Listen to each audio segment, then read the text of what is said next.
Hi, this is Sue Jackson, and I'm here today with a tag video. This is the If I Owned a Bookstore tag.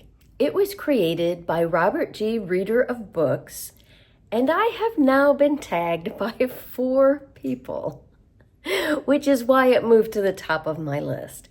To be honest, I wasn't going to do this tag because I did one very similar to it just about a year ago.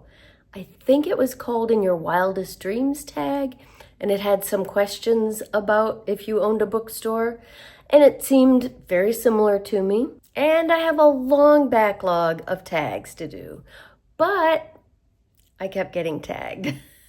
So I have been tagged by Kevin Toll Reads, Tracy's Nordic Light, Daniela at Uncommon Reader, and Anna G at Nymeria 941. So thank you to all 4 of you. And okay, I get the idea. I will do this tag. It is a fun one, so I don't mind revisiting some of these questions. And I decided to take a slightly different approach so that it's a bit different than the one I did last year. For my answers to what a bookstore would be like if I owned it, I am going to refer back to some of my favorite bookstores that I've visited and the things that I liked best about them. So it's kind of like taking the best of all of my favorite bookstores and putting it all together. Okay, prompt 1. What are the hours of operation? Well, this is a tricky one. I would definitely need a lot of help if I were going to own a bookstore, because my personal hours of operation are very limited. Because of my chronic illness, generally, if I can get out of the house by 10, that's an early day. And by 7 at night, I am flat on my back. And in the middle of that, in the afternoon, I need a nap.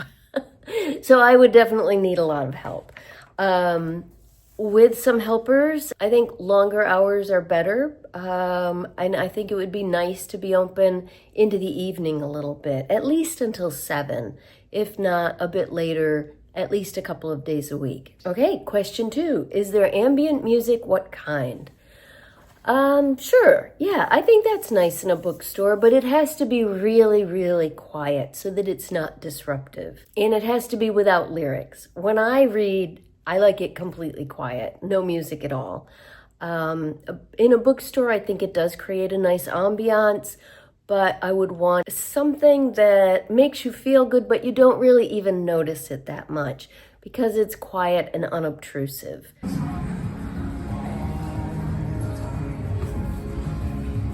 Maybe like some nice smooth jazz or new age jazz. I find that very relaxing. Okay. Question 3, is there a coffee bar? Do you serve alcohol? So now I'll start to refer to some of my favorites. I do think it's nice when a bookstore has coffee and drinks and some snack type things available. Having lunch available, I think, is a real plus. However, I would not want to run a cafe and a bookstore, which is what you're doing if you combine them like that.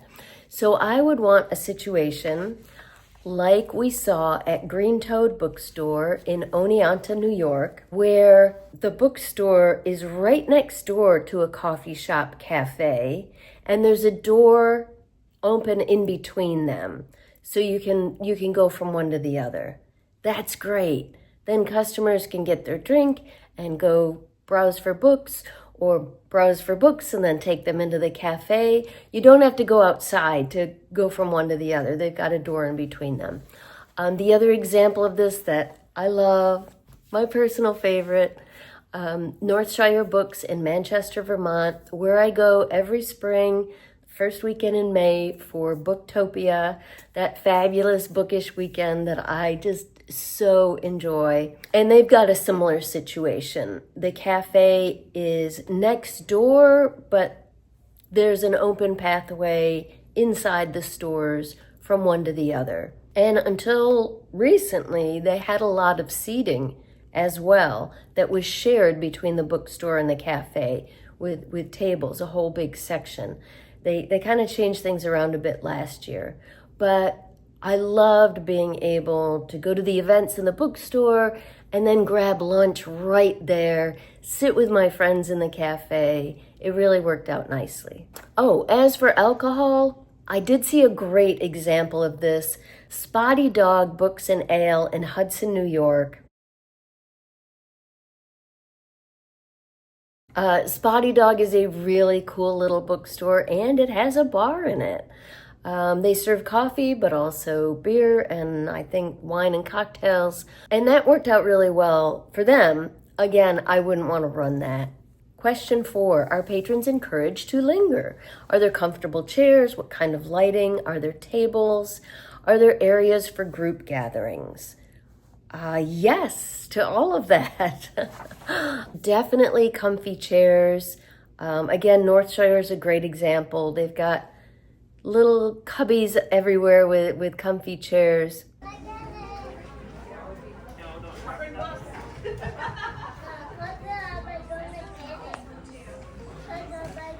Green Toad in Oneonta also had comfy chairs all over. I think that's great.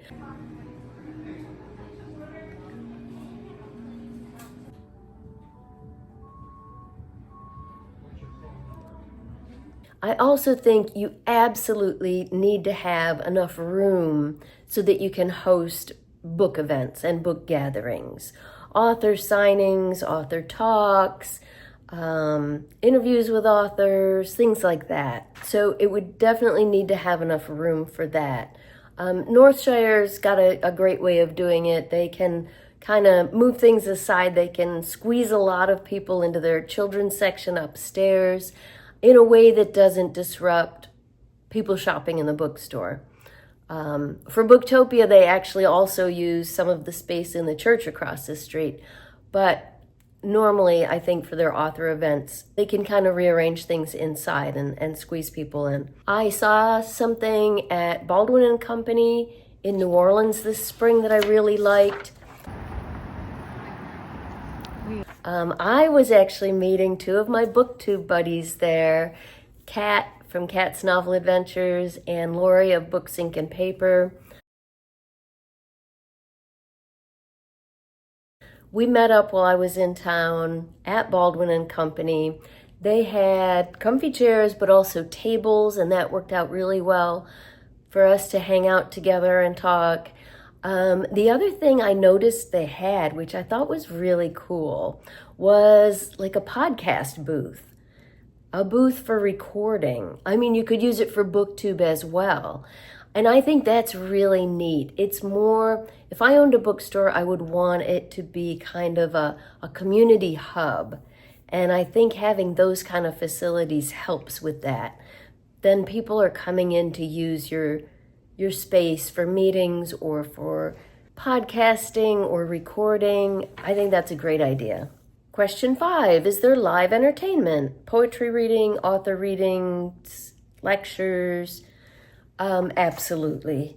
We have a wonderful little bookstore right here locally called the Hockessin Bookshelf, and I've learned some lessons from them. I've talked to both of the owners, the past owner and the current owner, and they've explained to me that in order to make a bookstore viable, in order to economically stay afloat, you have to do more than just sell books. And some places do this by selling a lot of other stuff, gifts and things. But what my local bookstore has done really well, and also Browse About Books, also here in Delaware, down at Rehoboth Beach, fabulous store, is to host all kinds of events. Book clubs, author events, author signings. I actually did an author signing there.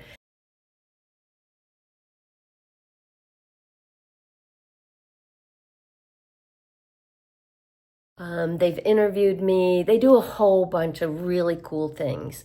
And that goes right along with being a part of the community and creating a community gathering spot. Question 6. Where is your bookstore located? In the busy heart of a large city, in a neighborhood of a large city, in in a suburban strip mall, in a small town, in a rural area. So I was realizing that most of my favorite bookstores are in small towns. Maybe that's just where we tend to travel more, but I do like the feel of a small town bookstore. And then I think you're even more providing that sort of sense of community for the town. Although ultimately it doesn't matter really. Parnassus Books is in a strip mall in Nashville, and the bookstore's fabulous inside, so probably a small town would be ideal for me, and I think I'd like living in a small town too, where it's walkable. Okay, question 7. How does your bookstore look from the outside? Sleek and modern, dark and brooding? My ideal picture, I think, is Northshire Books in Manchester, Vermont. Small town. It's housed in this beautiful old house that they've added on to over the years.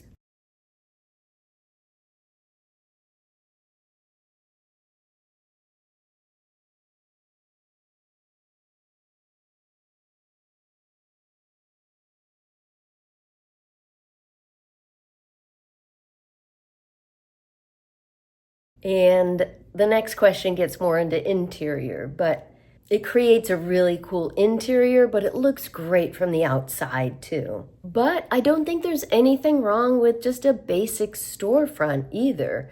That's what Green Toad Books in Oneonta has. Nice little storefront. They've got beautiful window displays. The Hound Books in Roscoe, New York is similar. Just a tiny little bookstore, but I guess it's what's on the inside that counts. But I would want to make window displays for sure.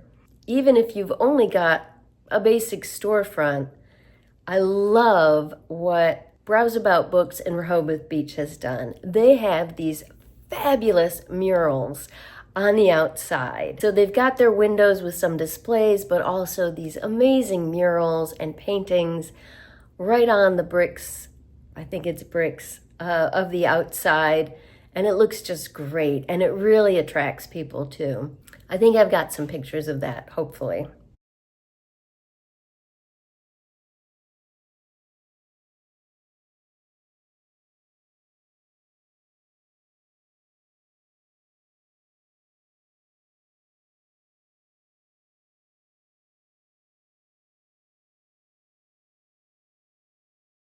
Question 8, what's your specialty? Used books, new and used, only fiction, only nonfiction, fiction and nonfiction? Does your bookstore specialize in a particular genre?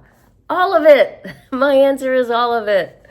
Like these places that I've mentioned, Northshire Books, Green Toad Books, Browse About, Parnassus. So stores like Parnassus and the Hound Books in Roscoe, New York, that's in the Catskills, tiny town, they have smaller bookstores, but that are really well curated. And you can tell that when you walk in and you look at a display and like half the books are your favorite books and the other half you really want to read. So I think it can be a small bookstore as long as it's well curated, that you've got a staff that's helping pick out some really great books that will appeal to a broad range of reading tastes. And again, going back to the lesson that the owners of my small local bookstore, the Hockessin Bookshelf, mentioned, I would definitely want to stock more than just books. Green Toad in Oneonta had a beautiful selection of gifts.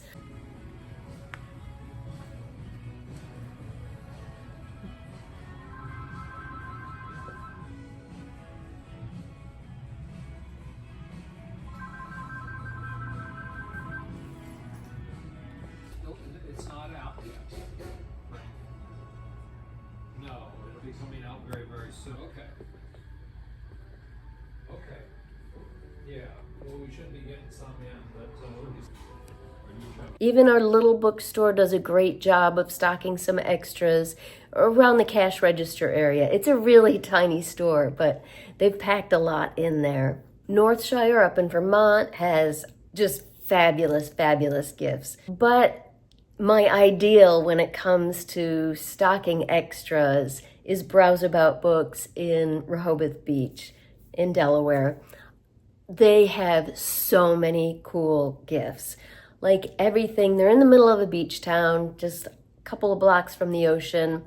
They've got everything from sort of beachy decor items and items of local interest, because you get a lot of tourists who want to buy something with Rehoboth Beach on it, or locals who, they recently took down a historic sign on the boardwalk, and people wanted to remember that. And I noticed Browse About had a bunch of items with pictures of that on it. But also just great gifts, toys, wide range of different journals for different purposes, funny coasters that make you just stand there and read them all and laugh hysterically. Just all kinds of really fun stuff. And also, there isn't a question about this, but Browse About is also my ideal in terms of social media. They do the greatest videos on Instagram. They're really funny. They're all about books and reading and just really awesome. So kudos to whoever's doing their social media. Question 9, what's the name of your bookstore? I tried. I have no idea. I'm not good at things like that. Do you know who's really good at this? I think I would like a bookstore name that was some kind of bookish or reading pun. And my husband is great at that. So I would lean on him for a good name. I'm sure he'd come up with something really fun. And finally, tag some friends. So like I said, this one's been going around a lot. So I did check to make sure these people hadn't already done it, but like me, they may have already been tagged. I'm tagging Book Buds, Berna's Bookish Adventures, and My Messy Bookshelf. So join the fun. I want to hear about your bookstore, and I want to hear from you as well. Let me know in the comments down below, what would your ideal bookstore be like?